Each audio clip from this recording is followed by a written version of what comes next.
Good morning friends from the media. आप सबका इस प्रेस कॉन्फ्रेंस में स्वागत है। It's a big day today for all of us at ECI, and I would like to formally welcome you to this press conference to announce the schedule for general elections and some state assemblies. It's my privilege to introduce the Honorable Chief Election Commissioner Shri Rajiv Kumar Ji, the Honorable Election Commissioner Shri Ganesh Kumar, and the Honorable Election Commissioner Dr. Sukhbir Singh Sandhu. Also on the dais today are senior officials who have been a part of Team ECI in the past 2 years and have played a crucial role in the run-up to the general elections. Namely, Senior Deputy Election Commissioners Shri Dharmendra Sharma and Shri Nitesh Vyas. Also DECs Shri Udesh Kumar, Shri Ajay Bhadu, Shri R.K. Gupta and Shri Manoj Sahu. Another crucial team member has been DG IT Srimati Neeta Verma. Also on the dais is our Joint Director Media, Anu Chandak, who is familiar to most of you here. I am B. Narayanan, DG Media for the Commission. The format is as follows. There will be opening remarks by the CEC along with the presentation. We will share the PDF copy of the presentation with all of you after this event is over. The PC is also being live streamed on X along with the slides and live streamed on our YouTube and Facebook. Following this PowerPoint, there will be a question and answer session. When you want to ask a question, raise your hand. Wait for a chance to be called by me to put your question. I will direct the micer to come to you. When it's your turn, introduce yourself and your organization and then ask your question. I request you to be brief and ask only one question at a time. Please keep your mobiles on silent mode. Sir, I request you to deliver your opening remarks. Thank you. Thank you, Mr. Narayanan. Good afternoon, friends. My recently joined distinguished colleagues, let me introduce you to them. Shri Ganesh Kumar ji on my right and on your left, and Shri Sukhbir Singh Sandhu ji on my left. Senior officials from Election Commission of India, friends from media, और विभिन्न संचार माध्यमों से जुड़े हुए देश के मतदाता, आप सबको सबसे पहले अभिनंदन, नमस्कार। आप सभी का इस प्रेस कॉन्फ्रेंस में स्वागत है। As you see, our team is now complete. All three of us are here and we are fully prepared. So now our request is to all the voters to get inked. Please, the entire team in the ECI is ready to ink the voters. Please join us. I think this is the most awaited press conference in this part of the year. We address you at a precious moment when we as a nation are set to reiterate our pledge to electoral democracy, when Indians will together express their will once again. This is a historic opportunity for all of us. By the way, this year also marks a pivotal moment in the global landscape of democracies. 2024 is a year of elections across the world. Over 6 nations and people will vote across the hemispheres, across the date lines. However, India's elections have been like a pole star, both for its quantity and quality, and I'll elaborate it in detail in this conference. दुनिया के सबसे बड़े और सबसे जीवंत लोकतंत्र के रूप में भारत पर सभी का ध्यान केंद्रित रहता है। जहां चुनाव एक त्योहार है जिसमें लोकतंत्र के रंग उभरते हैं और देश के सभी हिस्से उसमें समावेश होते हैं। चुनाव का पर्व, देश का गर्व। Let me say in the very beginning that it is our promise to deliver a national election in a manner that we add to our global shine and remain a beacon for electoral democracies across the world. We are committed to give the nation a truly festive democratic environment. Friends, the term of 17th Lok Sabha is due to expire on 16th June 24. The term of legislative assemblies of Andhra Pradesh, Odisha, Arunachal, Sikkim are also due to expire in June 24. Jammu Kashmir assembly में भी चुनाव due हैं। We in the Commission understand with all humility at our command, that every election is a new test and failure is not an option.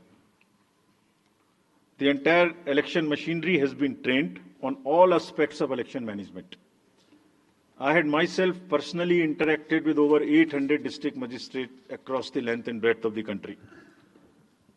We have interacted with the SPs, DMs, commissioners, range IGs, political parties, enforcement agencies in Delhi and also while visiting the states. और पूरी states में इन सबके साथ समीक्षा करने के दौरान और उसके बाद हमें ये विश्वास है कि हम एक यादगार, स्वतंत्र, निष्पक्ष चुनाव एक पर्व के रूप में सबकी भागीदारी के साथ सुनिश्चित कराएंगे। Before I share the schedule, मैं आपको बताना चाहता हूं कि भौगोलिक, सांस्कृतिक, सामाजिक रूप से विविध इतने बड़े देश में चुनाव कराने के लिए हमने अपने आप को कैसे ओवर द 2 इयर्स पीरियड तैयार किया है। दुनिया के सबसे बड़े लोकतंत्र के चुनावों में लॉजिस्टिक्स और मटेरियल प्रबंधन ही अपने आप में एक बहुत बड़ी चुनौती है। तो let us show you what is the magnitude by which we are doing this elections. We have 97 crore registered voters, more than the combined voters of a few continents put together, America, Europe, Australia, all many put together. Over 10.5 lakh polling stations, and कितने लोग उसको conduct करते हैं? 1.5 crore polling officials and security officials conduct those elections. More than 55 lakh EVMs, 4 lakh vehicles, और अब तक हम क्या कर चुके हैं? 17 general elections to the parliament, 400 से ज्यादा असेंबली इलेक्शंस कर चुके हैं। ये इलेक्शन कमीशन का एक लीगेसी है। 16 presidential elections, 16 vice presidential elections, A truly gold standard. It's a gold standard in the entire election management. Friends, there is a qualitative leapfrog which commission is ensuring, which would be shown by the outcomes of the 11 state elections which we have held recently. पिछले 1-1.25 साल के अंदर में 11 elections state assemblies के देश में हुए हैं, और आज जो हम नए 2024 में जा रहे हैं तो इस दृढ़ता के साथ जा रहे हैं कि जो उनके आउटकम्स हैं वो आपको दिखा रहे हैं। पहले वो पीसफुल हुए, वायलेंस फ्री हुए। जो इसमें से 1-2 स्टेट में वायलेंस होती थी वहां भी वायलेंस नहीं हुई। नियर जीरो रूपोल्स, और कैंपेनिंग जो क्लटर है, जो नॉइज है, जो कैंपेन के दौरान होती है पॉलिटिकल पार्टीज की, उसमें भी घटित देखने को मिली। कोर्ट केसेस रिड्यूस हुए, कोर्ट की टिप्पणियां जो अनावश्यक या हमारे ऊपर में होती थी वो कम हुई। सीजर्स बढ़े, और फेक न्यूज पर एक एक्शन लेने का जो तरीका था वो बहुत बढ़ा। तो लास्ट 2 इयर्स में इसको और रोबस्ट करने के लिए हमने क्या क्या किया है, ये हम आपको आज दिखाएंगे, और उसको कैसे बेहतर करेंगे ये भी दिखाएंगे। हम कहां पहुंचना चाहते हैं, इस इलेक्शन को किस तरीके से डिलीवर करना चाहते हैं, ये भी आपको लास्ट स्लाइड में दिखाएंगे। अभी जो इलेक्टरल साइकिल है उसमें हमने कितनी तैयारी की है, ये हम आपको आज शेड्यूल बताने से पहले बताना चाहते हैं। अगर देखा जाए तो इनपुट के रूप में हमारा जो इलेक्टरल रोल है वो प्योर होना चाहिए।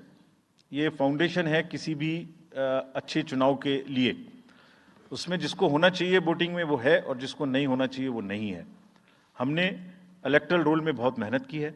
इनपुट के तौर में material, man power, technology, training, इतनी चीज़ें लगती हैं। प्रोसेस के रूप में जो डिसरप्टिव चैलेंजेस हैं, muscle power, money power, misinformation, MCC violation, और reaching out to the missing voters, urban apathy, youth apathy, और ओवरकमिंग ऑपरेशनल चैलेंजेस जिसमें reaching in inaccessible areas in this wide country, and what outcomes we want, that is what is we will tell you little later also. तो पहला जो input है ये एक मोज़ेइक है जो देश की वोटर्स की, इलेक्टर्स की पिक्चर है। क्या दिखाती है ये? It's a very diverse mosaic. 96.8 crore are the total electors in the country, of which 49.7 crore are male and 47.1 crore are female. और जो यंग वोटर्स हैं, बहुत मेहनत की हमने पिछले साल में, वो 1.82 करोड़ फर्स्ट टाइम वोटर्स इस बार इन चुनावों में वोट देने के लिए हमारे इलेक्टोरल रोल्स में हैं। और अगर इसको हम 20 से 29 साल के वर्ष में देखें, वो भी तो यंग ही हैं, कोई अभी बड़े तो हुए नहीं हैं, तो 18 से जो 29 हैं वो करीब 21.5 लाख वोटर हैं। 1,80,00,000 18 से 19 और 20 से 29 में 19.74 करोड़, यानी 21.5 करोड़ वोटर्स एब्सोल्युटली यंग, जो कि डेमोक्रेसी में भाग लेंगे और अपना फ्यूचर अपने से डिसाइड करेंगे, because they are the biggest stakeholders in the democracy, because they have a larger time to contribute in the society. अगर हम देखें तो बहुत इंक्लूसिव करने के लिए there are 88.4 lakh persons with disabilities who are part of our voter list. We have made a special effort कि जितने हमारे मतदाता हैं उस तरह के उनको हम अपने इलेक्टोरल रोल में लेके आए। 82 लाख लोग ऐसे हैं जो 85 वर्ष से ऊपर हैं और वो हमारे प्राउड मतदाता हैं। We feel very proud to have them with us. और उसमें से 2,18,000 लोग देश में 100 वर्ष से अधिक के मतदाता भी हैं जो हमारे इलेक्टोरल रोल में। So the mosaic is, transgenders भी हैं 48,000।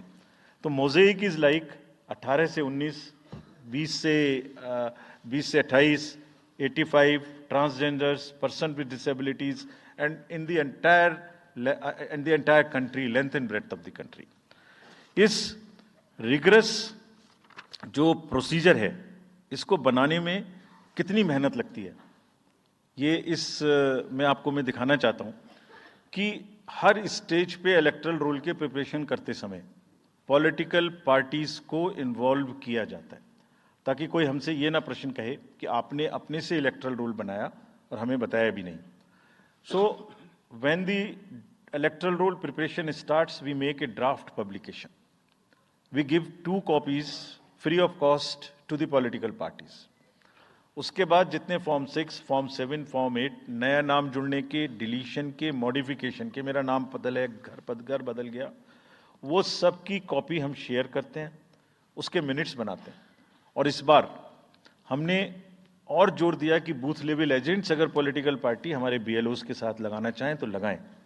और across the length and breadth of the country, all the district magistrates, we are absolutely confident that silently we were working. सब ने पॉलिटिकल पार्टीज के साथ में हर डिस्ट्रिक्ट में कम से कम 1, 2, 3 मीटिंग्स की हैं, उनको सारे ड्राफ्ट रोल्स दिखाए हैं, दिखाने के बाद जितने ऑब्जेक्शंस हैं वो उनको पूरा किया है और उसके मिनट्स बना के रखे हैं। Friends, we are very confident that, and we are conscious that a very solid electoral roll is the foundation stone on any election, and we are ready to go with this.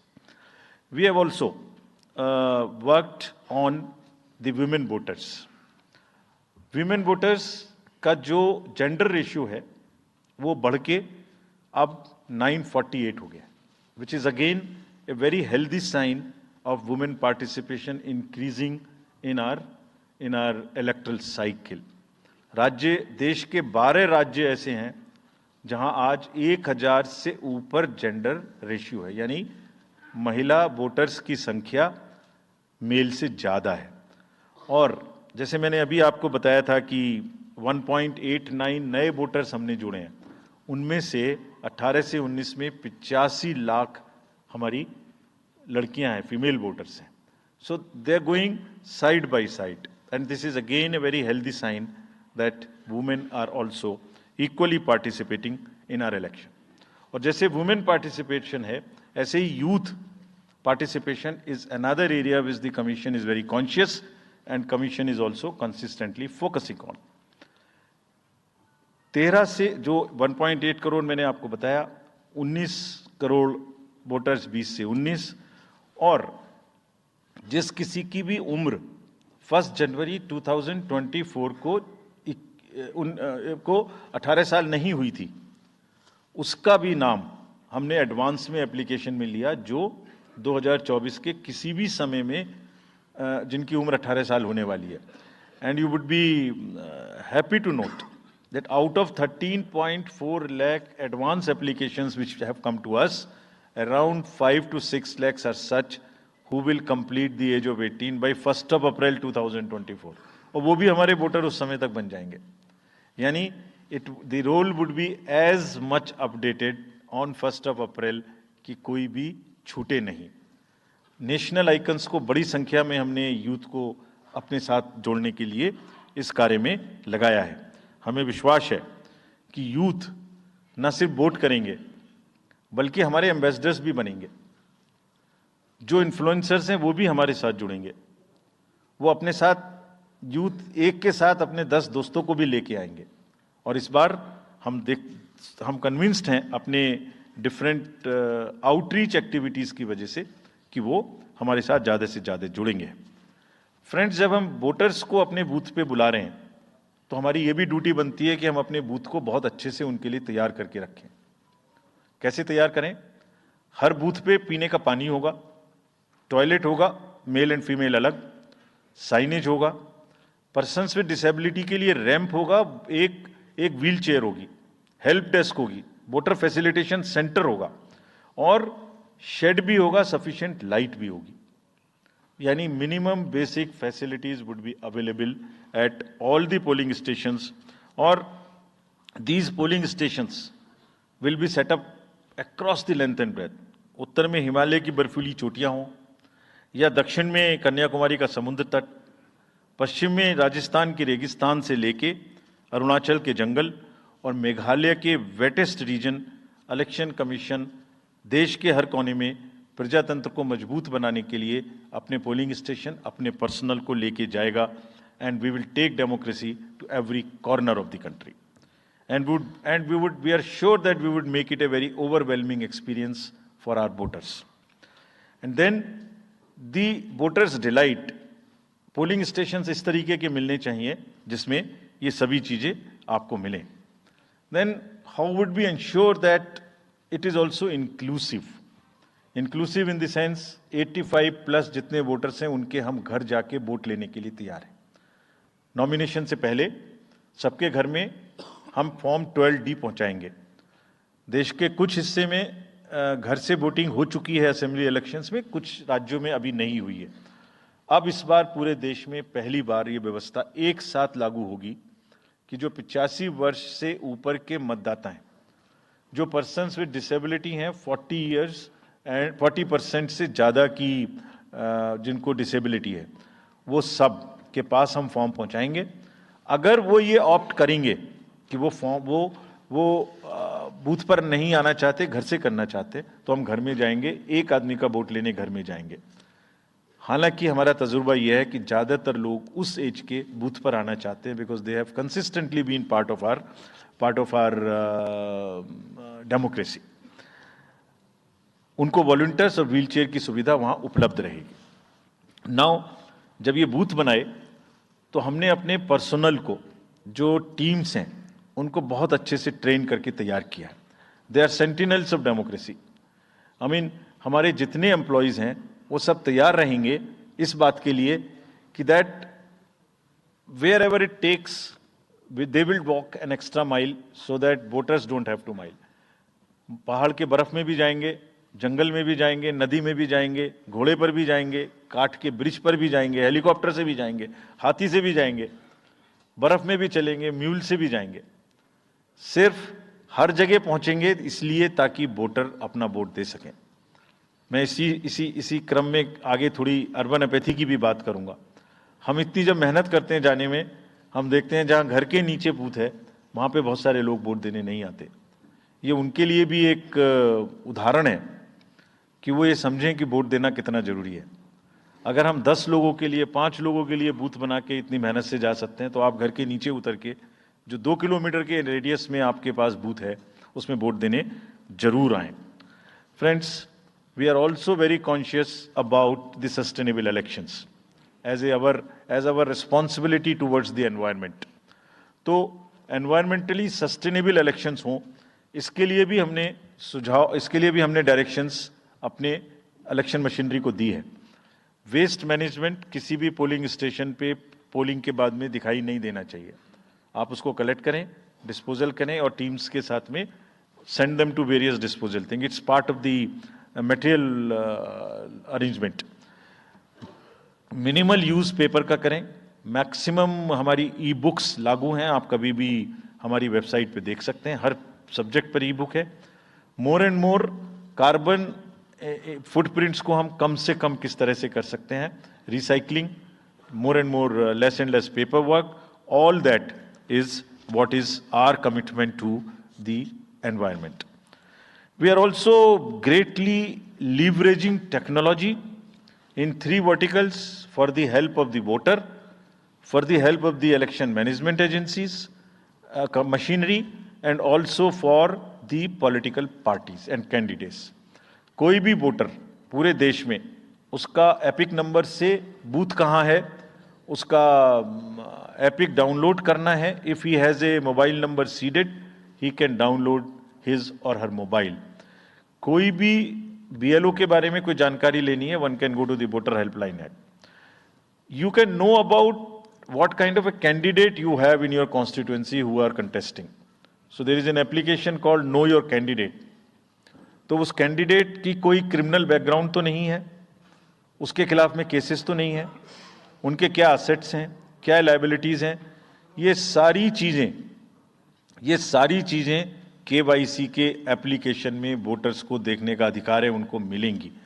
और जिस किसी का भी criminal record है किसी भी candidate का, उसको 3 बार न्यूज़पेपर्स में देना पड़ेगा, टीवी में देना पड़ेगा, और पॉलिटिकल पार्टी को भी ये बताना पड़ेगा कि आपको उस कॉन्स्टिट्यूएंसी में क्रिमिनल कैंडिडेट बैकग्राउंड के खड़ा करना पड़ा, तो बाकी क्यों नहीं मिला. आप बताइए, what is the basis of the selection of a candidate who has a criminal background. Then in order to clean up the entire system, we want to use the technology with the help of the citizens. Citizens, be please vigilant.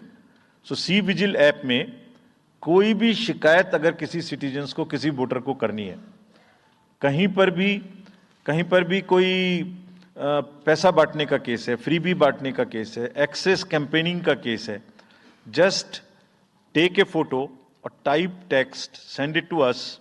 We will capture your longitude and latitude ourselves.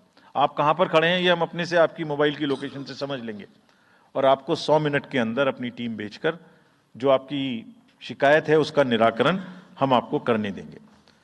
Friends, इस सारी चीज को करने में हमारे सामने कुछ challenges भी हैं.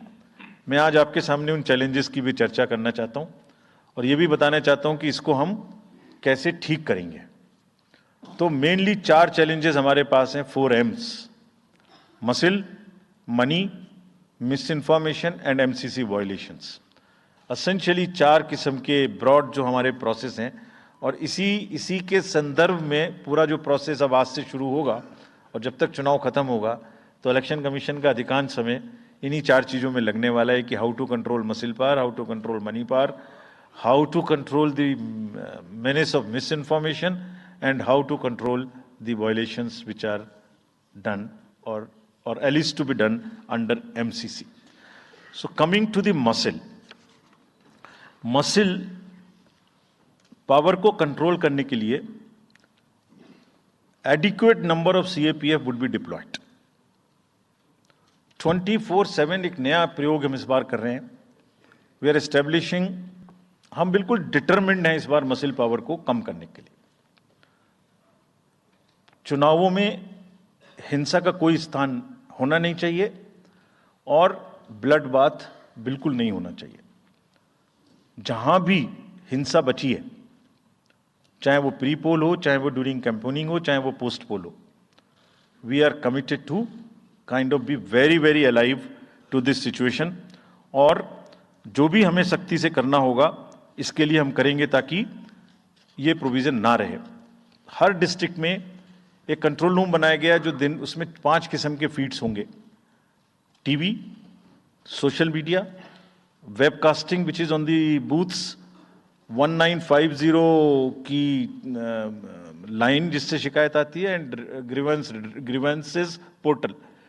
सो 1 senior officer would be available in the control rooms in every district to look at these 5 feeds. जहां से भी, और C-Vigil, 6th C-Vigil, जहां से भी कोई शिकायत मिलेगी उस पर सख्त कार्रवाई की जाएगी. एवरीवेयर अक्रॉस द कंट्री हमने बड़ी सख्त ताकीद दी है कि डिस्ट्रिक्ट मजिस्ट्रेट्स, SSPs अपने एरिया में हिंसा को ना होने दें. जितने नॉन अवेलेबल वारंट्स आज की डेट में हैं, पुलिस उनको ऑलरेडी हमारे विजिट्स के साथ साथ ऑलमोस्ट एग्जीक्यूट कर चुकी है, कर रही है। साथ ही जितने हिस्ट्री शीटर्स हैं उनको भी बहुत तेजी से देख रही है। There is also a network of check post which have been set up in the international border, in the interstate border, and on the nodes from where some kinds of irregular, illegal goods can move across these states. In some international borders, there is also a drone-based checking which will happen. We are fully committed that हिंसा का कहीं कोई उपयोग नहीं होना चाहिए। हमने district magistrates को बहुत सख्त हिदायत दी है कि जितने लोग 3 साल से ऊपर हैं उन सबको आप बदल दीजिए पहले, और accountability starts from the head of the district, not below. ये उनका काम है कि जो नीचे हैं वो उनको देखें। किसी भी प्रोसेस में वॉलंटियर्स और कॉन्ट्रेक्चुअल स्टाफ किसी भी स्टेट ने लगाए वो इस्तेमाल नहीं होंगे। बहुत सारी स्टेट्स ने टेम्परेरी वॉलंटियर्स और कॉन्ट्रेक्चुअल स्टाफ को लगा के रखा है, वो किसी भी स्टेज में इस्तेमाल नहीं होंगे। डबल वोटिंग बहुत ही डिटर्मिनेशन के साथ हम हिंसा मुक्त चुनाव देना चाहते हैं। चुनाव में हिंसा की कतई गुंजाइश नहीं है। राष्ट्रपति महात्मा गांधी जी ने कहा था, मैं हिंसा का विरोध करता हूं क्योंकि उससे पाया हुआ समाधान बहुत कम वक्त के लिए होता है और उससे पैदा हुई नफरत हमेशा के लिए। Only peace is everlasting. Violence doesn't solve anything. We will request everyone, all political parties, all candidates, that they must be very, very, very cautious of this point. We'll be ruthless if anywhere the violence happens. Similarly, coming to the money, आप जानते हैं, मैंने पहले भी आपको दिखाया है कि पिछले जो 11 इलेक्शंस हुए हैं स्टेट में, राज्यों में, और उसी की वजह से ये कन्विक्शन है जिससे हम आपसे उसके बारे में बात कर रहे हैं। We are talking to you from the strength of our outcomes. 3400 crore रुपए के करीब का कैश मूवमेंट को रेस्ट्रिक्ट किया गया 11 इलेक्शन में। एवरी स्टेट, राजस्थान, तेलंगाना, मध्य प्रदेश, नागालैंड, गुजरात, हिमाचल, मिजोरम, त्रिपुरा, छत्तीसगढ़, हर स्टेट में उससे पहले इलेक्शन में जो भी हुआ था उससे 200, 400, 500, 700% की वृद्धि हुई। Total 3400 crore is around 835% higher. ये जो धन बल का जो उपयोग है, जो धन का उपयोग है, जैसे बल का उपयोग कुछ राज्यों में ज्यादा है, ऐसी धन का उपयोग भी कुछ राज्यों में ज्यादा है। हम इस बात से भी बहुत वाकिफ हैं। We are aware fully that there are differential vulnerabilities in each state. Some states have more violence, some states have more money, some states are more kind of a geographical problems. So whichever problem pertains to a particular state, based on this differential analysis, we would be having a differential level of treatment for that state. Misuse of money हम नहीं होने देंगे। इसके लिए भी हमने enforcement agencies को, सब स्टेट्स में एनफोर्समेंट एजेंसीज के साथ बैठक की है। दिल्ली में हम सब हेड्स ऑफ द एजेंसीज के साथ फिर से बैठक करने वाले हैं आज के बाद तुरंत। क्या कहा है उनको हमने कहा है कि जो freebies, liquor, cash, cooker, sari, machine, what ever kind of freebies किस किस स्टेट में बंटने की शिकायतें आती हैं, उसको 100% रोकें। रोकने के लिए एनालिटिक्स बेस्ड कार्य करें। सो whom have we directed? GST, excise, state police, all agencies, income tax, customs, coast guards, BSF, SSB, border से जहां से भी जिसके नारकोटिक्स और जहां से भी फ्री भी आने की संभावना हो सकती है। GST would be doing the e-way bill based analytics to see if there is a trend of spurt in the demand for the FMCG in certain areas. Banks would look at if there is a demand, spurt in demand of the cash in the chests. So national NPCIL will look at if there is a spurt in demand for the payments from the wallets. Digital payment से तो पैसा नहीं जा रहा है। 1-2 state में ऐसा भी देखने में आया था कि आप अपने वैलेट के थ्रू किसी को भी पैसे ट्रांसफर करते रहिए, 2,000, 1,000 रुपए। All that we will be looking at. Banks would be sending almost daily report of the suspicious transactions which they have. All airports in the country would be checked regularly by the dedicated teams of income tax for any kind of movement through the airstrips. और जहां जिन राज्यों में air strips commercial के अतिरिक्त हैं, जहां helicopters land कर सकते हैं, we have asked and we have got actually the Bureau of Civil Aviation of Security to issue detailed instructions कि जिस किसी क्षेत्र में हेलीकॉप्टर या चार्टर्ड फ्लाइट उतरेगी, वहां जो भी सामान उसके अंदर में उसकी एज पर द डायरेक्शंस, एज पर the instructions and guidelines of the BCS, almost equal to the commercial airports, checking हो। Railways, RPF, GRP, both will be simultaneously continuously looking at roads. So cash और money, जो भी धन बल का दुरुपयोग करना चाहेंगे, political finance in any case is a thing which is in news these days. So this is our effort to add to that thing so that there are much more cleaner elections. Coming to the third M, which is the misinformation. This also troubles us a lot during the elections. While we are conscious of two facts, that the social media helps us in taking out our outreach programs. जितना हम youth, women, voters को अपने पास लाने की कोशिश करते हैं, उस मीडियम को यूज करते हैं. We are also conscious that on social media, in democracy, there is a full freedom to criticize anybody, including criticizing us. Why not? If we are doing wrong, criticize us. But you should not be allowed to create fake news which is not based on facts, because it can disturb the public order. ये अफवाहें फैलाते हैं. तो हमने सबको instructions दी हैं किस किस्म का इंस्टीट्यूशनलाइज तरीका किया. ये कुछ इस तरीके की नई चीजें हैं जो इस बार के चुनाव में सबको देखने की मिलेंगी. मैंने मसल पावर के बारे में भी बताया, मनी पावर के बारे में भी बताया, मिस इन्फॉर्मेशन के बारे में. तो ये जो प्रोसेस है इलेक्शन का, जो आज से शुरू हो रहा है काउंटिंग के बीच तक, जिसमें शोर शराबा, गंदगी की संभावना बनी रहती थी, वो हमारा प्रयास है कि कम से कम हो. उसके प्रति हम बहुत ज्यादा सजग रहें. इसमें क्या करेंगे? Under Section 69 and 79(3) of the IT Act, authorized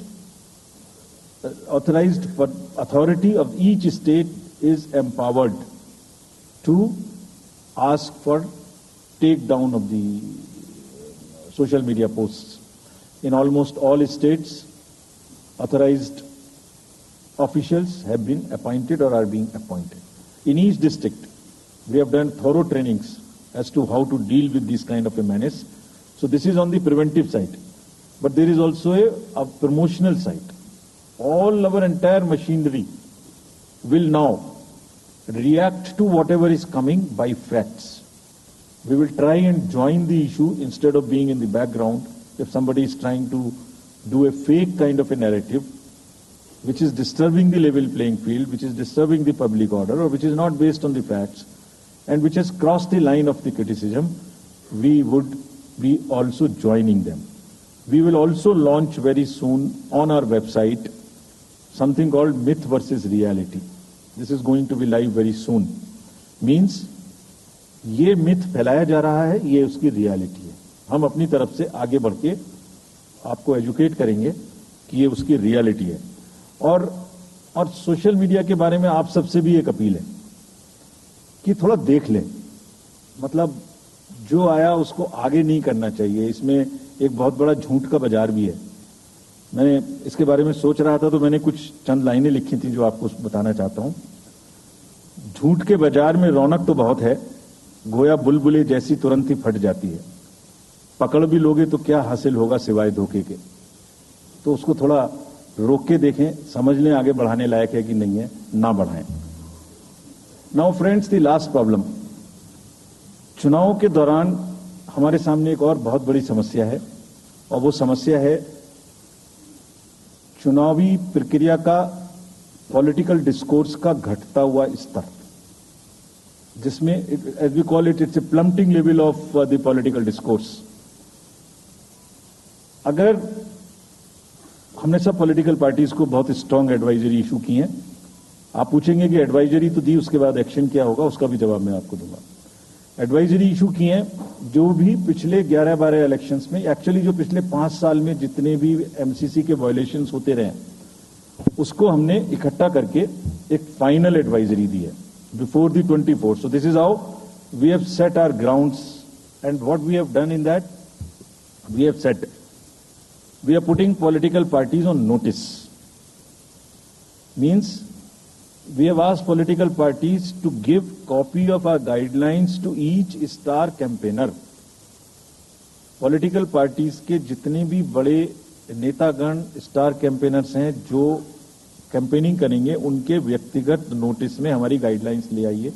ये जिम्मेदारी हमने पॉलिटिकल पार्टीज को दी है। So now what is happening, we have put them on notice and we will presume knowledge of the guidelines. These are the two fundamental changes which we have made silently. People were asking, you issued so many notices last time, did nothing. You left it at that. That was a moral censor. Now we will go beyond. We will go beyond, and here we have said we will also look at the past. We will also look at the history. We might look at a calibrated approach dealing with the MCC violations, which may be, जो MCC violations किस प्रकार की हो सकती हैं। I mean statements which inspire, which should inspire rather than divide. Issue based campaign हो, hate speeches, religious speeches, private life का criticism is what is absolutely avoidable. People should be refraining from giving unverified and misleading advertisements or masquerading as an advertisement as a news. इसमें हमने editors को भी advisory issue किया। वो एक newspaper में बड़ा बड़ा ऊपर में छप जाता है कि इसकी लहर और उसकी लहर। अगर ऐसा है तो साफ साफ लिखें कि ये एडवर्टाइजमेंट है। Let it not pass through advertisement. We have issued these advisories. Now the time is during this election to go beyond advisories, take concrete action for which in the advisories there are relevant sections of the acts which are also inbuilt. So notice is there, knowledge is there, sections are there. So please, our request is कि campaigning के दौरान please don't try to cross the red line. ये वैसे भी इसलिए जरूरी है that in this digital world जो भी एक बार मुंह से निकलता है उसका रिकॉर्ड तो 100 साल तक के लिए पैदा हो गया, वो बार बार चलता रहता है। So please avoid creating digital memory of bad words which are coming from your mouth. Please be civilised during the election, this is what is our advice. और एक बार जब लड़ाई झगड़ा होता है ना तो प्रेम का धागा टूट जाता है, और जब प्रेम का धागा टूट गया तो बड़ी मुश्किल होती है। रहीम ने कहा था, रहीमन धागा प्रेम का मत तोड़ो चिटकाए, टूटे से फिर ना मिले, मिले गांठ पड़ जाए। तो क्यों ऐसी गांठ बांधनी है? थोड़ा प्यार मोहब्बत से कैंपेनिंग करें, शोर शराबा कम हो। फ्रेंड्स, पॉलिटिकल पार्टीज को और भी बहुत सारी स्ट्रीमलाइन करने के लिए उनकी एक्टिविटीज को हमने कदम उठाए हैं। ये मैं पिक्चर आपको इसलिए दिखा रहा हूं कि हर फील्ड के अंदर में we are ready that how we would control this. क्या किया है? Around 537 registered unrecognised political parties have been taken out of the political space. वो क्या करती थी?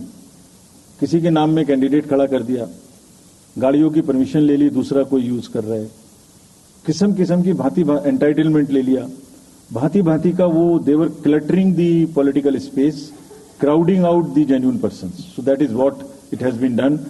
सारी फाइनेंशियल जितने भी अकाउंट्स हैं पॉलिटिकल पार्टीज के और जितनी भी कंट्रीब्यूशन रिपोर्ट्स हैं वो सब डिजिटाइज्ड फॉर्म में हमारे पास आएंगी, ऐसा हमने उनको कहा। डायरेक्शंस दे दिए, इट इज स्टार्टेड कमिंग। तो जो भी पॉलिटिकल फाइनेंस की चर्चा देश में चल रही है उसके साथ साथ ये भी कार्य पीछे से बैकग्राउंड में चल रहा है, because commission always believes in the transparency in the political financing. Plummeting level I have already said, We have also asked the political parties to be very, very respectful to the persons with disabilities in their discourse, not to use the abusive words, also to not use children at all during the campaigning. बच्चे नहीं है इसलिए कि उन्हें campaigning में लाया जाए. We will be very strict if anybody does that. We are also giving advisories to political parties that have internal organizational structures within your party, within the parameters and in a right form. Friends, we are appointing 2,100 observers. जितनी चीजें मैंने आपको बताई, ये सब चीज को field officers तो करेंगे ही करेंगे. हम 2100 ऑब्जर्वर्स को अपॉइंट कर रहे हैं और इस बार उनको हमने क्या खास सख्त हिदायत दी है. और जो भी डीओज लेवल प्लेइंग फील्ड प्रोवाइड कर रहे हैं कि नहीं कर रहे हैं, वो स्पेसिफिकली इसको देखेंगे. Inducement and coercion, intimidation free election हो, इस पर स्पेसिफिकली नजर रखेंगे, हमें रिपोर्ट करेंगे. फोर्स जितनी भी जा रही है किसी भी राज्य में, उसका डिप्लॉयमेंट रेंडमाइज्ड हो. ऐसा नहीं कि उस फोर्स को कहीं बैठा दिया, काम नहीं कर रही, या कहीं दूसरी जगह भेज दिया जहां जरूरत नहीं है. They will be randomizing the force. Entire election machinery will be randomized in the presence of the in the presence of the observers. Now, having done all this, what are the, जैसे मैंने पहली slide में बताया था, तो what are we expecting, हमारे elections कैसे होंगे? So, let me show you this. What is our effort? What is our endeavor? As a last slide, let me tell you. There are reduced repolls. That is what we are endeavoring. Zero violence. That's what we are endeavoring. No inducements. इस पे कार्य हो. Fake news कर्ब की जाए. Campaigning clutter और बदमिजाजी कम हो और लोगों का पार्टिसिपेशन बढ़े. जो 67% पार्टिसिपेशन था वो बढ़ के अधिक से अधिक पहुंचे. With this, I would like to, in the end, appeal to the voters that elections belong to you. बहुत मेहनत की है हमने 2 साल में, आगे भी करेंगे, लेकिन दामोदर अब आपके हाथ में है. We are handing over the baton to you. Please come and vote. Political अपने जितने भी हमारे चुनाव कराने कर्मी जाएंगे, उनसे मैं फिर से एक बार अपील करना चाहता हूं. आज सुन रहे होंगे कहीं ना कहीं कि लेवल प्लेइंग फील्ड प्रोवाइड करना उनका परम धर्म है. इसमें से कतई भी कोताही ना बरतें. उनको बताया गया है, इंस्ट्रक्शंस दी गई हैं. अगर बरतेंगे तो will be ruthless in dealing, because majority ऐसा नहीं करती. अगर 1-2 करेगा तो उसकी वजह से हम अपने इलेक्शंस को बदनाम नहीं होने देंगे. Will be ruthless. And lastly, my appeal to the political parties again. We are very committed for ethical political discourse. I would like parties to again appeal that please maintain decorum in campaigning and refrain from abuses and personal attacks. राजनीतिक दलों को बहुत personal attack से बचना चाहिए. फिर मुझे बदर साहब का एक शेर याद आता है, दुश्मनी जमकर करो लेकिन ये गुंजाइश रहे. दुश्मनी जम के करो लेकिन ये गुंजाइश रहे. जब कभी हम दोस्त हो जाएं तो शर्मिंदा ना हो. और वैसे भी आजकल जल्दी जल्दी दोस्त बनना और जल्दी जल्दी दुश्मन बनने की प्रक्रिया थोड़ी ज्यादा चल रही है. तो पार्टीज कम से कम ऐसा ना गंदा बोलें कि वो एक दूसरे के दुश्मन बन जाएं और फिर कुछ ना हो सके. With this I would once again thank all the press media who have come here. Very sincerely, this is what I have seen in now 3.5 years. You are our natural allies, you are eyes and ears. हमारा कोई criticism होता है आप करते हैं, हम अपनी बात कहते हैं आप करते हैं. आप ही के थ्रू हम वोटर्स पे पहुंच सकते हैं. प्लीज वोटर्स तक हमारी बात पहुंचाइए, उनको बाहर निकलवाइए. ये सारी स्लाइड्स, सारा प्रेजेंटेशन आपको अभी तुरंत इसी माध्यम से हमारी वेबसाइट पे मिल जाएगा. Download, use it in your stories. कुछ और चाहिए तो हमें बताइए, हम देंगे. Now I come to the schedule which you were waiting, and I hope I hope I didn't delay it. I have not bored you by what I said. So now we'll be announcing schedule in 3 phases. First, for the by-elections. There are 26 assembly constituencies in the country जहां बाई-पोल होना अभी है due. Bihar, Gujarat, Haryana, Jharkhand, Maharashtra, Tripura, Uttar Pradesh, waste Bengal, Telangana, Himachal Pradesh, Rajasthan, Karnataka, Tamil Nadu, इन सब राज्यों में by elections होना due है. आज तक की जितनी भी वैकेंसी थी बाई इलेक्शंस की 26 की 26 हम पूरी कर रहे हैं ताकि हमारे खाते में कोई भी वैकेंसी ना रहे. और ये उसी फेज में होंगी जिस फेज में पार्लियामेंट्री इलेक्शन उस पर्टिकुलर इलाके में हो रहा है. वो कब हो रहा है वो मैं आपको जब फेज आएंगी तो उसमें दिखा दूंगा. But all the 26 assembly constituencies will go to the by-poll so that during this election itself we can complete this entire process. अगर आपने नोट कर लिया हो तो now I come to the assembly elections. साथियों, 4 राज्यों में असेंबली इलेक्शंस जैसे मैंने बताया था जून में खत्म हो रहे हैं. सिक्किम जो 2 जून को with 32 assembly seats, Orissa June 24th June with 147 assembly constituencies, Arunachal Pradesh on 2nd of June with 60 assembly constituencies, Andhra Pradesh on 11th June 24 with 175 assembly constituencies. These are the simultaneous elections to the parliament. They will be held simultaneously. They will also be held in the same phase where the parliament elections will be held. So now, when I tell you the parliamentary elections, then I will tell you. But in case of Andhra Pradesh, the date of issue of Gazette notification would be 18th of April 2024, or date of poll would be 13th May 2024.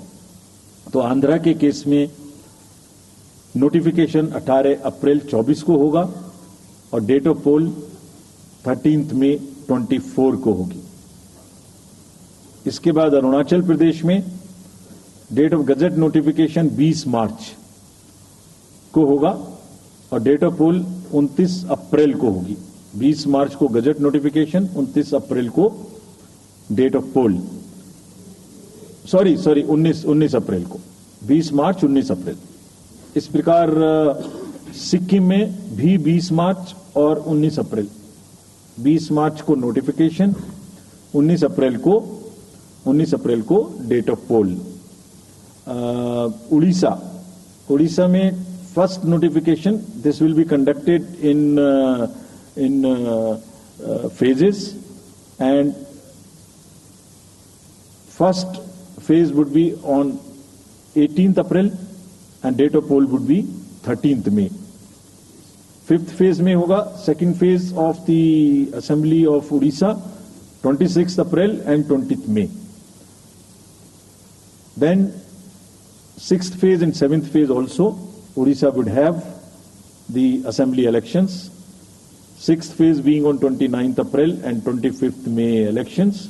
ये सब आपके साथ में हम अभी share कर रहे हैं ताकि आपको लिखने में, रिपोर्ट करने में इसको आसानी हो. Coming to the general elections to the Lok Sabha, जो विश्व का सबसे बड़ा लोकतांत्रिक त्योहार है, सबसे बड़ा लोकतांत्रिक त्योहार, biggest. 543 parliamentary constituencies, of which 84 are reserved for SCs and 47 are reserved for STs. तो इस 543 पार्लियामेंट्री कॉन्स्टिट्यूएंसीज के महात्योहार में शेड्यूल बताने से पहले सभी वोटर्स का फिर से हाथ जोड़ के आग्रह, अनुरोध, गुजारिश that please join for the voting. Come on the day of voting. छुट्टी मनाने ना जाएं, जरूर आ जाएं. Schedule of the Lok Sabha poll, Phase 1. We'll do it in 7 phases, as was done last time. 7 phases. Phase 1 will start from 20th March notification, 5 days from now. And last date of withdrawal would be 30th March and date of poll would be 19th of April. इसमें phase 1 का schedule एक दिन से हमें 2 बार करना पड़ रहा है, फिर बिहार के लिए वहां एक फेस्टिवल है, तो नोटिफिकेशन की डेट सेम है, लेकिन बस लास्ट डेट ऑफ विड्रॉल हमें 30 मार्च की जगह 2 अप्रैल सिर्फ बिहार के फर्स्ट फेज के लिए करनी पड़ रही है, क्योंकि वहां त्योहार है। और 19 अप्रैल को यहां वोटिंग होगी और पूरी कंट्री में 4 जून को काउंटिंग होगी। So phase 1 this will look like this. ये मैप भी हम आपको प्रोवाइड कर देंगे। अभी ये जो येलो पोर्शन है ये ऐसा दिखाई देगा। तो इसमें जो फेज 1 का जो मैप है, इसमें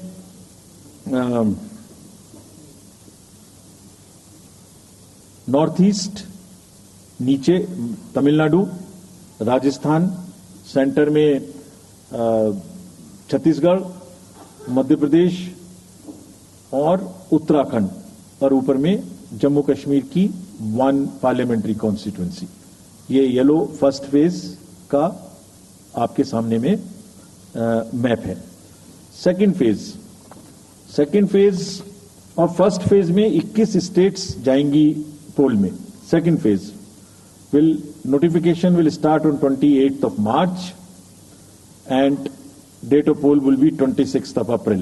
Similarly here in case of J&K, because of the some holiday, the date of one day would be different, date of security of nomination would be different, but date of gazette notification or date of poll would be common.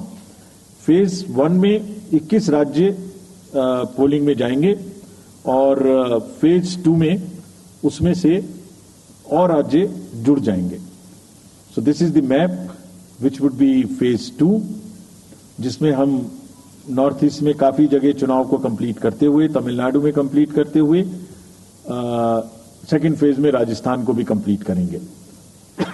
Phase 3 would be from 12th of April and date of poll will be 7th of May. इसमें भी total 12 states उस समय में जा रही होंगी और इस फेज में 3 नए राज्य में चुनाव शुरू होगा। इसका मैप कुछ इस तरह से दिखाई देगा। राजस्थान हम कवर कर चुके होंगे, तमिलनाडु कवर कर चुके होंगे, केरला कवर कर चुके होंगे, गुजरात इसमें कवर कर लेंगे, नॉर्थ ईस्ट पूरा कवर कर चुके होंगे और हम नए राज्यों को मिला के 3 इसमें नए राज्य भी जुड़ेंगे। फोर्थ फेज में 18 अप्रैल को गजट नोटिफिकेशन होगा और date of polling would be 13th of May.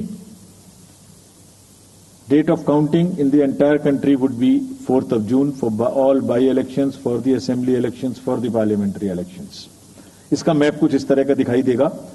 इस समय तक हम इसमें Telangana, Andhra, Orissa would start, and by that time, other than that, entire South India would be complete, entire Western India would be complete, Northeast would be complete.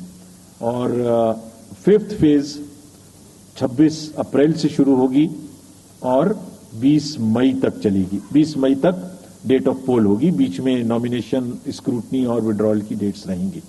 Counting of course is 4th of June. It will look like this, which is in front of you, and phase 5 में 49 constituencies will be going to the poll. Phase 6 में 57 constituencies will go to the poll, starting from the Gazette notification on 29th of April and finishing on 25th of May 2024.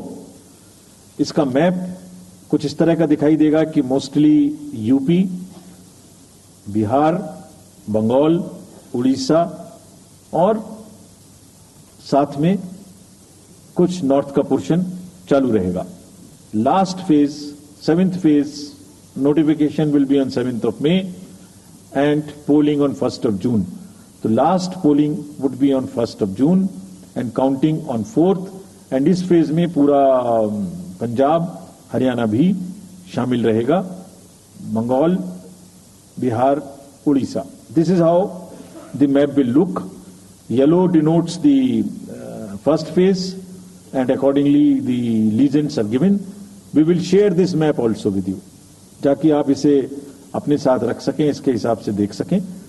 ये भी कोशिश की है हमने, और अगर पूरी फेज वाइज हम पिक्चर दें, ये भी एक अच्छी स्नैपशॉट है, जिसमें फेज 1 में 102 कॉन्स्टिट्यूएंसीज, फेज 2 में 89, फेज 3 में 94, फेज 4 में 96, 49, 57, 57. So we'll start with the 102, the largest, slowly come down and finish northeast, move up from the south and finish the western area. तो इसमें वेदर और हर चीज का ध्यान रखते हुए काफी सोचने के बाद ये शेड्यूल बनाया गया है. विद दिस जो सिंगल पोल डेट है वो 22 स्टेट में होगी. 2 राज्य 4 बार में जाएंगे, कर्नाटका, राजस्थान, त्रिपुरा, मणिपुर. 3 फेज में 2 जाएंगे, छत्तीसगढ़ एंड असम. 4 फेज में 3 जाएंगे, उड़ीसा, मध्य प्रदेश, झारखंड. 5 फेज में 2 जाएंगे, महाराष्ट्र एंड जम्मू कश्मीर. जम्मू कश्मीर की हर पार्लियामेंट्री कॉन्स्टिट्यूएंसी के लिए 1 फेज होगी. और 7 फेज में 3 जाएंगे, Uttar Pradesh, Bihar and West Bengal. With this friends, I end my address and thank you very much. Thank you, sir, for those detailed remarks. Please hold on. So, you raise your hands, हाथ खड़ा कर दीजिए, माइकर्स आपके पास आ जाइए. So we will start with you first. Michael, how are you?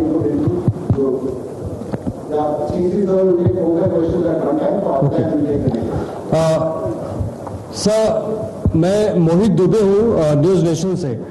Sir, मेरा सवाल ये है कि आपने 7 चरणों में मतदान ये करवाया है. बहुत बड़ी चुनौती है क्योंकि दुनिया का सबसे बड़ा लोकतंत्र हिंदुस्तान है. अपोजिशन पार्टियां जो है ये आरोप लगा रही है कि 7 चरणों में क्या जरूरत है और इसकी वजह से सत्ताधारी दल को फायदा होता है. और छोटा सा सवाल सर एक और है कि ईवीएम को लेकर लगातार अपोजिशन धरना दे रहा है, सवाल उठा रहा है. आप हमेशा ये कहते रहे कि निष्पक्षता के साथ आप मतदान करवाते रहते हैं ईवीएम के माध्यम से, तो उनके सवाल के बारे में आप क्या जवाब देंगे? आप ये लाइट जैकेट पहने हैं, सेंटर में इनको देखिए. सर, मेरा नाम रविंद्र सिंह शोरान है. I would like to ask कि जो आपने बताया कि 3500 करोड़ रुपए को सीज किया, उसके बाद कार्रवाई कितने लोग जेल गए, कौन कौन सी पॉलिटिकल पार्टीज इन्वॉल्व थी, और जो लीकर सीज किया गया उसमें कितने केसेस रजिस्टर हुए, उसकी डिटेल्स इलेक्शन कमीशन हमारे साथ कभी शेयर करता नहीं है after the election happens.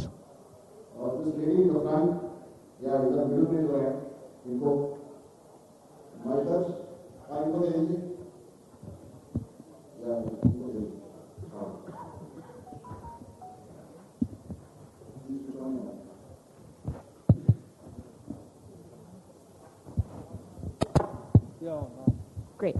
Samir Hussain from BBC News. This is an incredible feat to try and get every person who's eligible to vote. I'm wondering how much money is being spent. And in addition, what is the biggest concern in terms of these elections? Okay. The lady before to the black dress,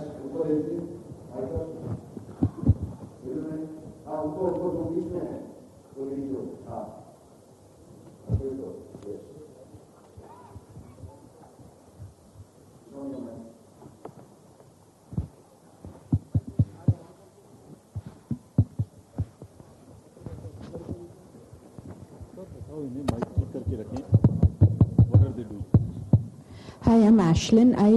You said in your speech that I'm Ashlyn Matthew, National Herald. You had said in your speech that there should be no hate speech. There will be a calibrated approach to code violations. But there have been several complaints against the Prime Minister and Amit Shah, but none of the EC has not taken action against them. But you have taken action against the opposition leaders. So even if you take a calibrated approach, so won't it be the opposition leaders who get picked up more, who will get notice from you more than the ruling party leaders?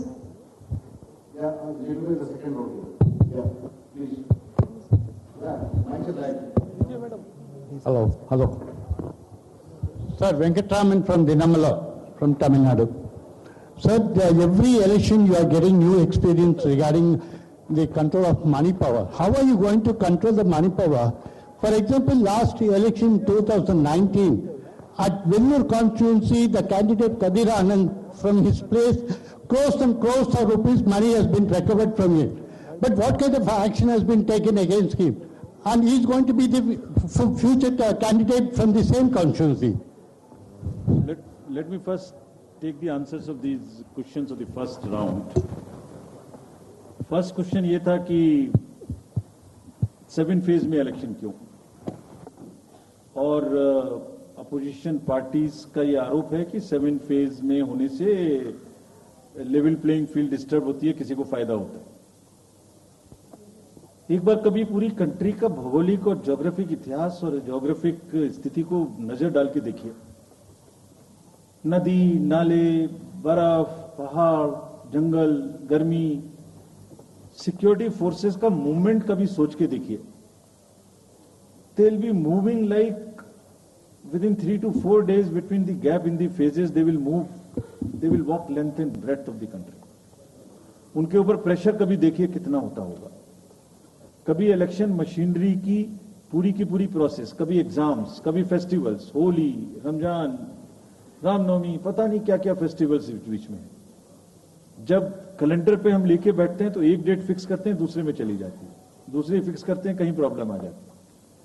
हम किसी को favour करने के लिए, किसी को नुकसान करने के लिए कोई भी एक्शन नहीं लेते, कोई भी एक्शन नहीं लेते। किसी को ऐसा भ्रम है तो वो गलत है। हम फैक्ट्स पे बात कर सकते हैं। जहां की जो मैंने कहा था, हर राज्य अपने आप में अलग अलग है। किसी राज्य में 1 में भी है, किसी राज्य में 7 में भी है। जिन राज्यों में 7 में है वहां का विस्तार बहुत बड़ा है, नंबर ऑफ पार्लियामेंट्री कॉन्स्टिट्यूएंसीज बड़ी हैं, कंटेस्टेशंस ज्यादा हैं, इसलिए वो 7 में है। My friend from the Tamil Nadu has asked, वहां 1 में है, लेकिन वहां दूसरा चैलेंज है जिसके लिए what he has talked about, there is a challenge of money power in that particular state, and as I mentioned we are extremely careful of what he has asked. If You learn it from the assembly elections which happened in another southern state recently. We have been able to cure that menace of money power to a very large extent, and we would control this. Please don't be worried. Similarly, I'll on the expenditure side take this question from BBC that how much we spend. Each candidate is allowed to spend in the parliamentary constituencies up to 80 lakhs, up to limit. And in the assembly up to 38, 90, up to 90 lakhs, and in the assembly up to 38. So if you combine amongst the candidates, that's the upper limit, which is the expenditure. You have asked about, somebody asked about EVMs. EVMs के बारे में मैं बहुत बार बता चुका हूं, लेकिन ठीक है, आपने फिर क्वेश्चन पूछा है तो, और देश में एक ऐसा अभियान भी चल रहा है जिसको बताना भी जरूरी है, इसलिए मैं थोड़ा विस्तार में बता ही देता हूं। वैसे बहुत बार बता चुका हूं।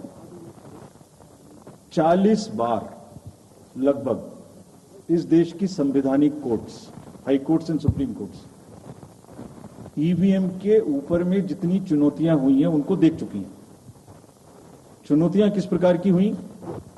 ये हैक हो सकती है, चोरी हो जाती है, 19 लाख मिसिंग है, इसमें दिखाई नहीं देता है, ये कंप्यूटर से खराब हो जाती है, रिजल्ट्स बदल सकता है, मैनिपुलेट हो सकता है।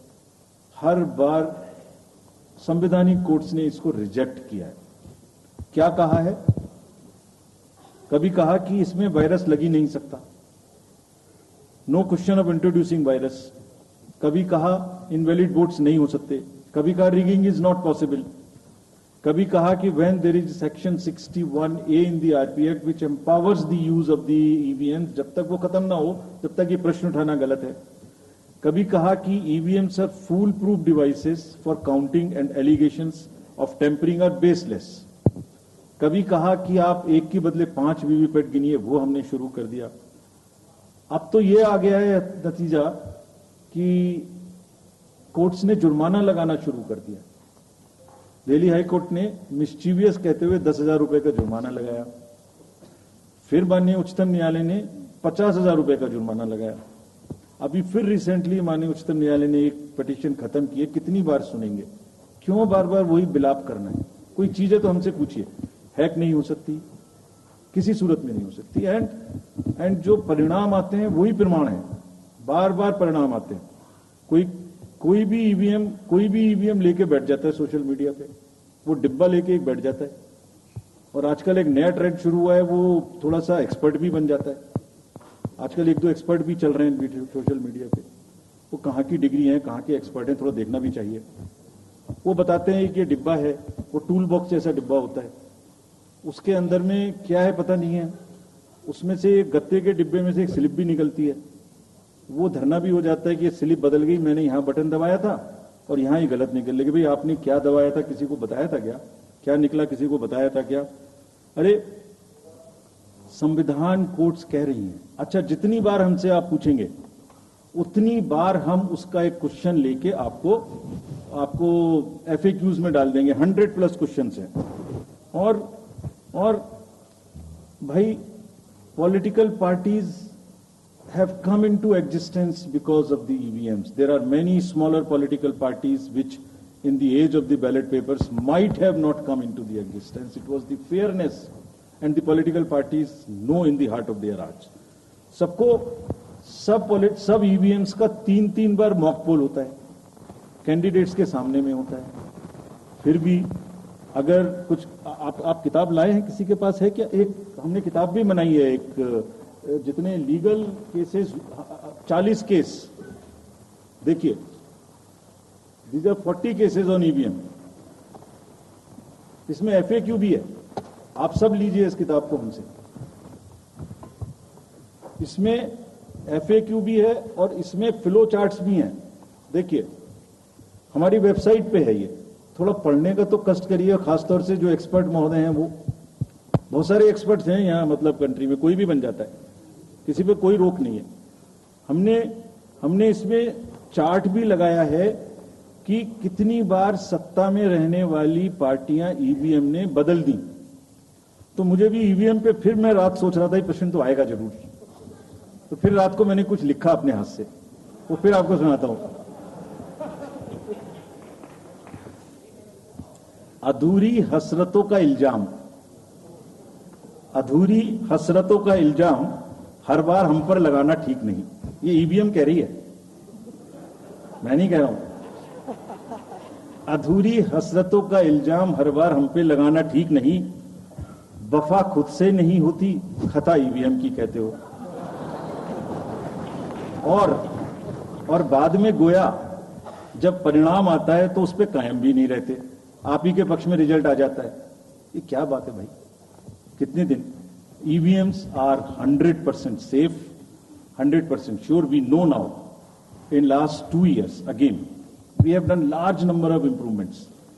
एक EVM की नंबर जो भी किस बूथ पे जाएगी वो कैंडिडेट को दिया जाएगा, इसलिए इसमें कोई प्रॉब्लम नहीं है। नाउ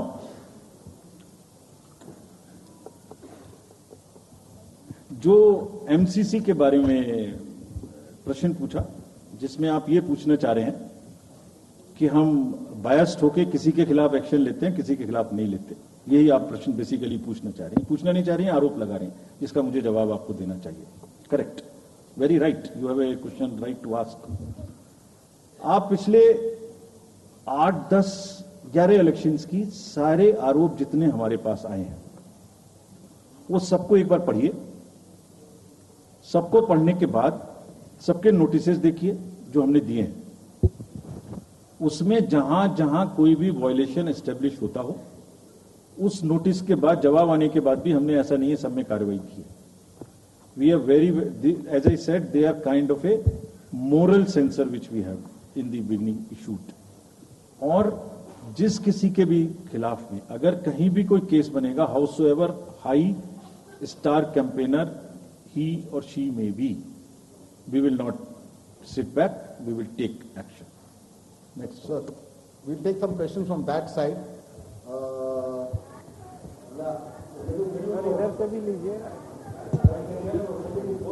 माइक को बोलिए थोड़ा जल्दी दें, माइक के लोग थोड़ा जल्दी दें. हेलो जी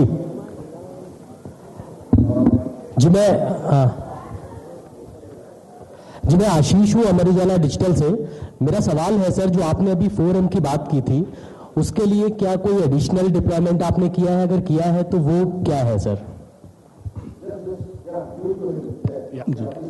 मैं राजस्थान पत्रिका से नवनीत मिश्रा हूं. अभी इलेक्टोरल बॉन्ड पे जिस तरीके से घमासान मचा हुआ है और सुप्रीम कोर्ट ने भी उस सिस्टम को खत्म कर दिया है, और जो चुनावी चंदे की जो पारदर्शिता की बातें होती है, तो उसके लिए वो सिस्टम लाया गया था. तो आयोग का अगला कदम क्या होगा, क्योंकि इसके बाद से कैश की चुनौती है वो बढ़ेगी चुनाव में. Sir, Sunil Prabhu from NDTV. Just two, three points, because you just now made a comment that every EVM has a number, and your own commission had asked for a totalizer. That totalizer has not happened because, if you wanted, in the essence, a free and fair election, then you should not be identified. The others, you said disclose. In the interest of the general public, and now we can't get from Mr. Arun Goel because he hasn't, only cited personal reasons. In the best interest of the commission, would you be able to disclose what exactly happened? Why did Mr. Arun Goel, who worked with you and sadly is not here today in this entire process, if you can come clean about what exactly happened, what were the differences that led to his sudden and abrupt exit?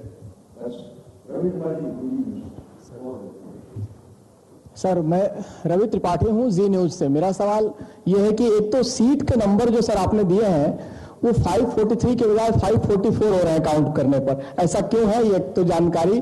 और दूसरा कि model code of conduct का जो सवाल खड़ा किया हमारे किसी दोस्त ने, कि बार बार विपक्ष ये सवाल खड़ा करता है, तो पिछली बार उन्होंने नाम दिया कि मोदी कोड ऑफ कंडक्ट, जिसमें मोदी के खिलाफ आप सॉफ्ट होते हैं और राहुल गांधी के खिलाफ आप ज्यादा एक्शन लेते हैं. ऐसा क्यों होता है, ऐसा आरोप क्यों लगता है चुनाव आयोग?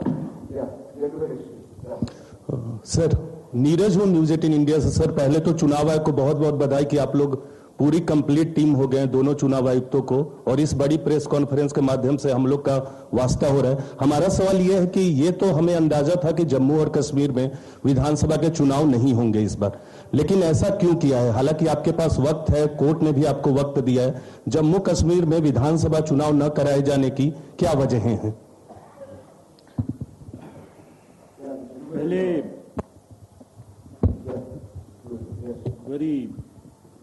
Sir, my name is T.N. Ashok. I used to be former editor of PTI.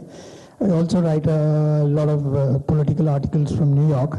So I just wanted to know, I was just following the Federal Election Commission of the US, which publishes on its website the amount of money raised by presidential candidates. Like, say, it has just come out only yesterday. Biden has raised about $106 million. Trump has raised $88 million. Nikki Haley has raised about $48 million. And Vivek Ramaswamy has raised about $24 million. Is it possible for the Election Commission of India to publish such kind of details of not the candidates, but the parties, how much have they raised for the 2024 elections? Now let me answer these questions first. Very critical, very important questions. What are in everybody's discussion during this time, and it is necessary that one clears the stand on that. So first of all, I must congratulate that you have calculated it's 544, not 543. I never guessed that anybody would so quickly calculate this. कि ये 543 सीटें हैं तो 544 total में कैसे आ गई? एक constituency में 2 बार इलेक्शन होंगे, विच इज इन मणिपुर, तो वो 2 बार काउंट हो रहा है, इसलिए 544 से. So this is the first part of yours. Let me come to Mr. Prabhu. You asked the questions on totalizer. I entirely agree with you that booth-wise result मालूम होने से, किस बूथ पर किसने किसको कितना वोट दिया ये जानने से It's not a best possible situation in the country. We fully agree with this. And therefore, we brought totalizer. The totalizer was an instrument कि जैसे एक राउंड में 14 टेबल पर काउंटिंग हो रही है, तो 14 मशीन्स को एक साथ जोड़ दीजिए और 14 का रिजल्ट एक साथ आएगा, तो कम से कम इतना पता नहीं लगेगा.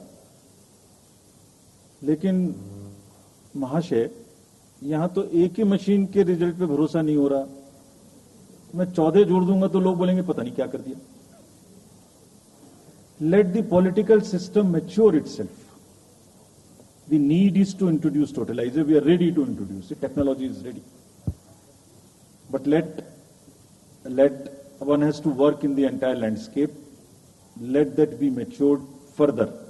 We prepared the machine to take votes of the migrant workers remote voting. Prototype is ready. Machine can take 72 polling assemblies together. That's a step towards remote voting. We are also ready at some stage for remote voting through electronically, through blockchains and all. But let such things take time to assimilate, to adjust. एक समय होता है हर idea का.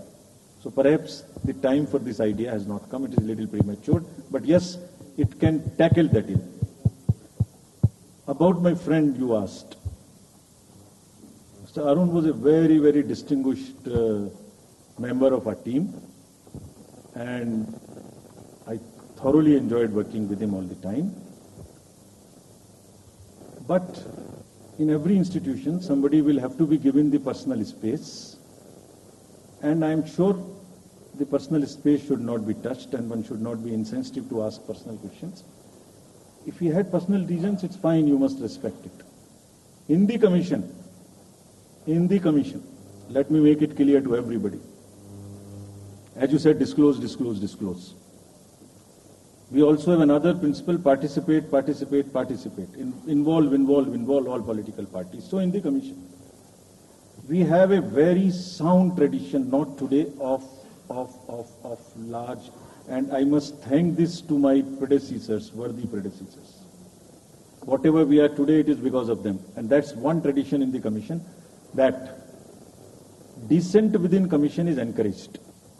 Within four walls of ECM, the commission room, which we call, it's a round room,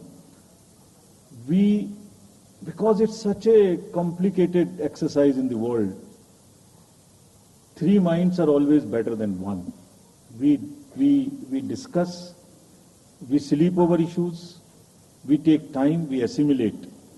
And हमेशा एक उसमें कहावत है ना, फिर मुझे याद आ गया, वैसे ही निंदक न्यारे राखिए, आसपास रखने चाहिए जो लोग आपको चैलेंज कर सकें. सो कमीशन में बहुत ट्रेडिशन है, वो हमेशा होता रहा है और होते रहना चाहिए. So that's the answer which I wanted to give you.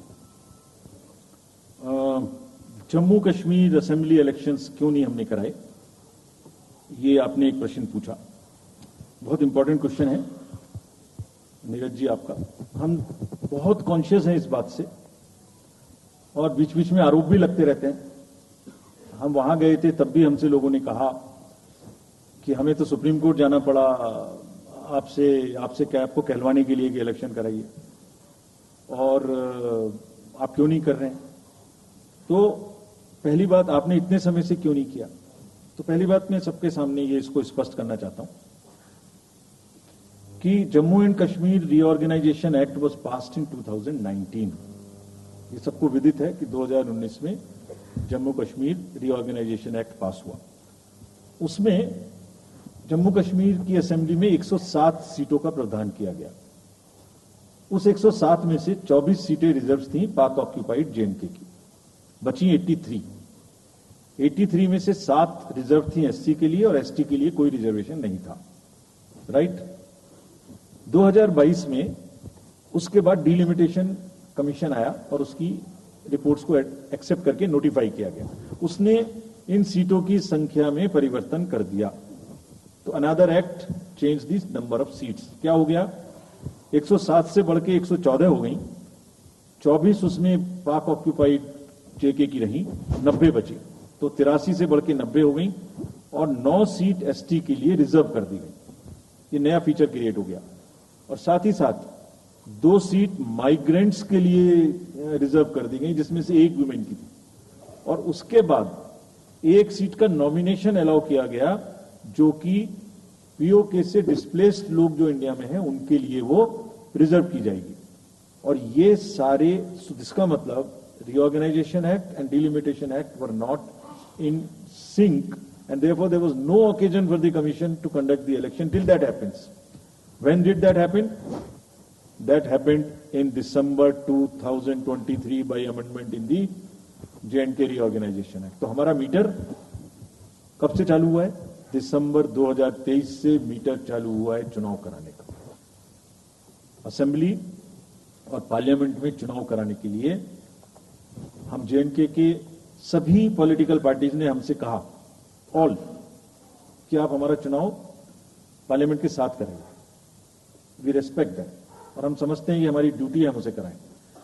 सारी एडमिनिस्ट्रेटिव मशीनरी ने टुगेदर एक स्वर में कहा कि सर हम एक साथ नहीं करा सकते। उन्हें पूछा क्यों, तो उनका आंसर था कि जब असेंबली कॉन्स्टिट्यूएंसी के चुनाव साथ साथ में होंगे तो एक असेंबली में लगभग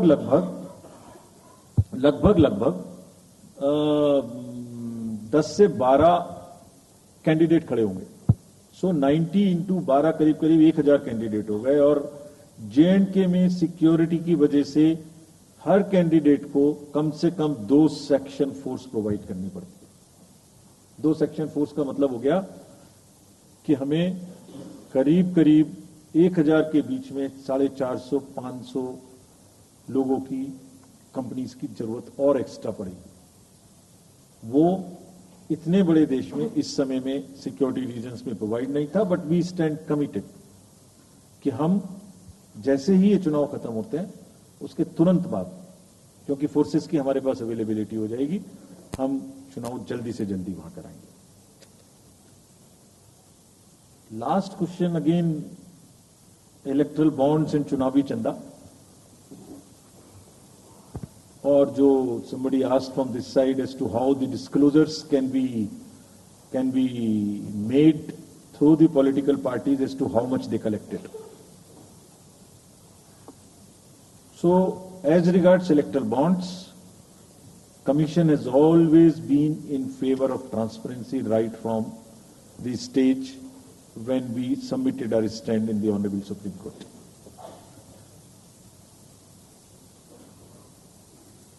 Again, in a democracy, there is no scope for hiding things. Democracy is all about making everybody know, aware, transparency, information. It must be shared.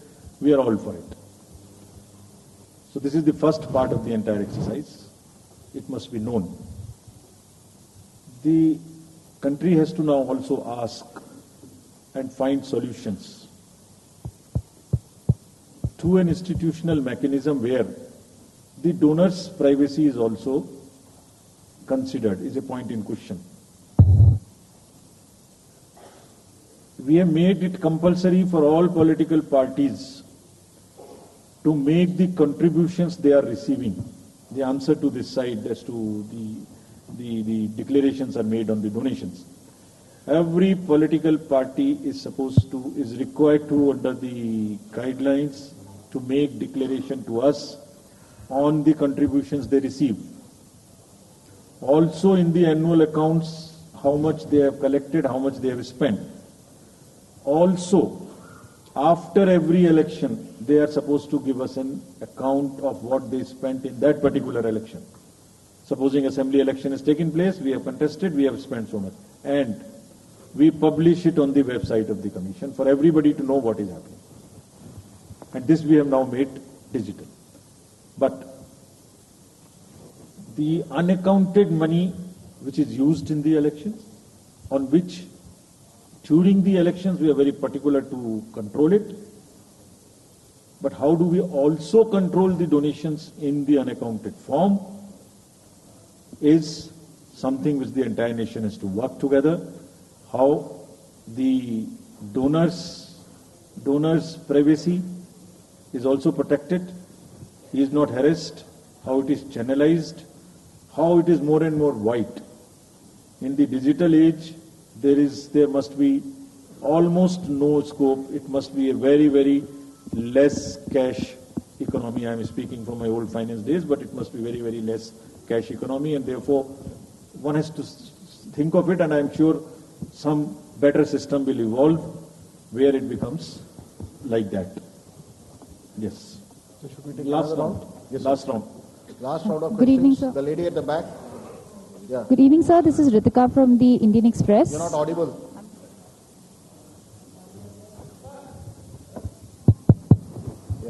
Sorry. Good evening, sir. This is Ritika Chopra from the Indian Express. I have a question regarding Manipur. There's been this huge displacement of people on account of the ethnic strife. There are people who've been displaced living in relief camps and haven't come back home. What steps are is the Commission taking to ensure that people actually turn out to vote in their respective constituencies? And secondly, sir, as far as the disclosure of data with regard to electoral bonds is concerned, was the Commission expecting SBI to also share data pertaining to the unique bond number? Because what you got was just date of purchase, name and amount, and party name, date of redemption and amount. Can you introduce yourself? This is Ritika Chopra from the Indian Express. Thank you. Gentleman in the orange shirt. मैं Krishnamohan Sharma Bharat express से। मेरे दो सवाल हैं। जिस मुहिम में आप लगे हुए हैं कि वोटिंग परसेंटेज बढ़े, या सिंपल क्वेश्चन। एक क्वेश्चन सर कि क्या वो समय आएगा हमारे देश में कि 12वीं का बच्चा जब पास हो तो उसको साथ साथ वोटर आई कार्ड मिल जाएगा? और दूसरा सवाल एक ये है कि क्या हमारे देश में मैंडेटरी वोटिंग हो पाएगी कभी? The lady in the light blue shirt, last two.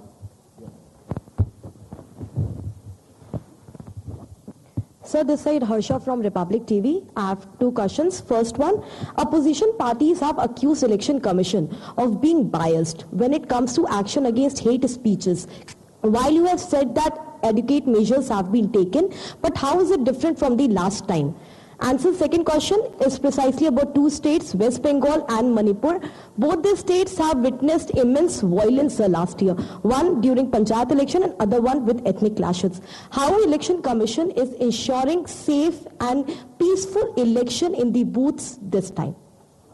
Okay, gentleman in the front.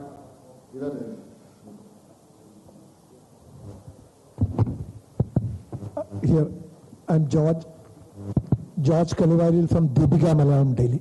Mine is a half question and a request also.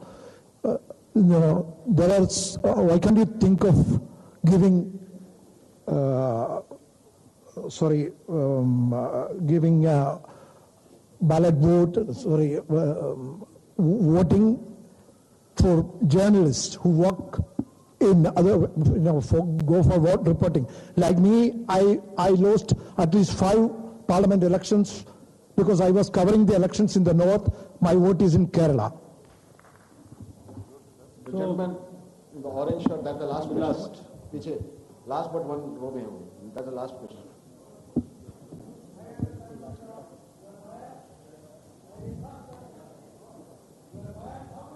Coming. Yes. Sanjay Sharma आज तक से हूं मैं। मेरा एक सवाल तो ये है कि निर्वाचन आयोग ने बहुत मार्मिक और बहुत व्यावहारिक अपील की है राजनेताओं से कि वो नफरत के बाजार में मोहब्बत की दुकान खोलें। तो इसकी कितनी अपील का असर लग रहा है कि वो कर पाएंगे? और दूसरा ये कि इलेक्टोरल बॉन्ड्स में अगली स्कीम किस तरह से इसको और पारदर्शी बनाया जा सकता है? क्या आयोग के पास भी ऐसा कोई इंतजाम है क्या? उनका भी एक ले लीजिए उनको लीजिए You are biased. You can't do that. लीजिए। I am Professor D.S. Agrawal and I am a nominee of राष्ट्रपति 2012.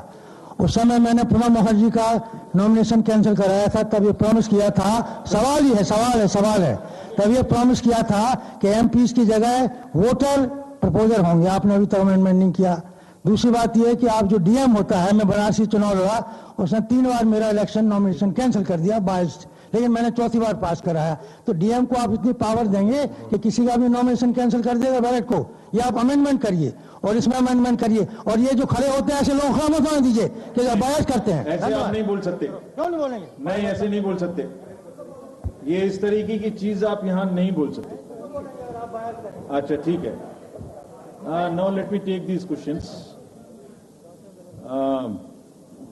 12वीं क्लास के बच्चे के बारे में आपने पूछा एक प्रश्न.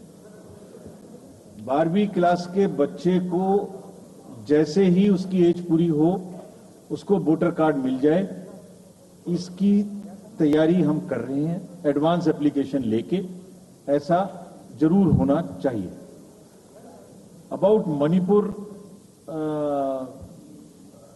question was asked about Manipur, what we will do. There are persons who are displaced, who are in the camps. We have drawn a scheme.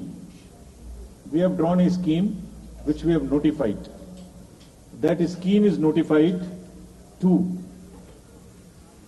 allow the voters in the camp to vote from the camp.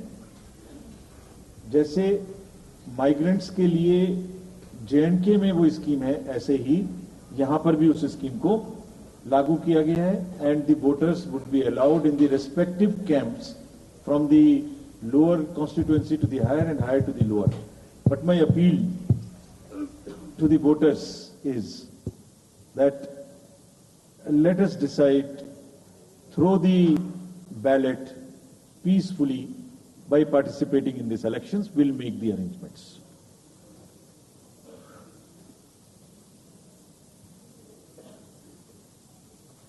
So, postal ballot तो available है press को, है?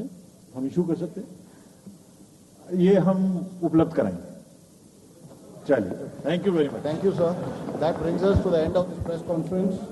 I would like to thank ECI administration, PIB, protocol. तो चुनाव आयोग ने